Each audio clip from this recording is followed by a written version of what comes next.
சபரிக்குமே ஓட்டு போட்டாங்க. சபரிக்குமே வந்து ஒரு முகம் கொண்டவர் இல்ல, இவர் இருமுகம் கொண்டவர் அப்படின்னு. இப்ப அதுக்கு சொல்ற காரணம் எல்லாருமே காமனா சொல்றது அதிகமா என்ன அப்படின்னா, தன்னை வந்து ரொம்ப வந்து ஒரு கோவமே படாத ஒரு காமான, ரொம்ப அப்படியே ஆ இந்த பையன் கமருதீனுக்கு வர மாதிரி நமக்கும் கெட்ட பேர் வந்துருமே, பிரவீன் காந்திக்கு வரமா வந்துருமேன்னு சொல்லி, நான் அப்ப அந்த இடத்துல அதெல்லாம் ஒழிச்சு தான் வைப்பேன். அப்ப இந்த மாதிரி விஷயங்கள்லாம் இருக்கும்ல. இன்னொன்னு இப்ப எனக்கு நான் ரொம்ப கோவப்படுற ஆளா இருப்பேன். என்ன அனுப்பும்போது வீட்டுக்கு என்ன சொல்லுவாங்க? நீ யாரு? கோவப்படு. கேள்வி கேளுன்னு சொல்லுவாங்களா?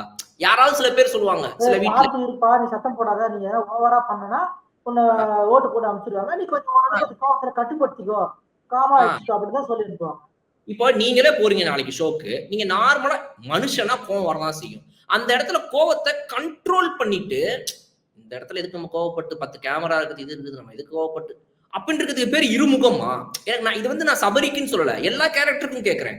அப்போ எல்லாருமே கோவத்த கண்ட்ரோல் தான் பண்ணுவாங்க. இப்ப சபரி மேல சொன்ன எல்லாரும் ஒரே பாயிண்ட் என்னன்னா, இவர் கோவத்த கண்ட்ரோல் பண்றாரு. தன்னை ரொம்ப காமா காட்டிக்கிறாரு.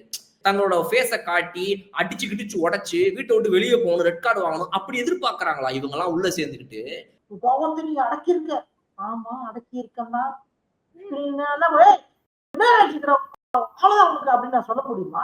சொன்னா அவன் முன்னாடி இப்படி பேசுறான், இவ்வளவுதான் நம்பி ஓட்டு போட்டிய பாத்தியா, உனக்கு வச்சு செஞ்சு விட்டான். மேனேஜ்மெண்ட்டே கிடையாது, இப்பதான் ட்ரிகர் பண்ணாலும் வெளில வந்துடும் அப்படின்னு சொல்லுவீங்களா?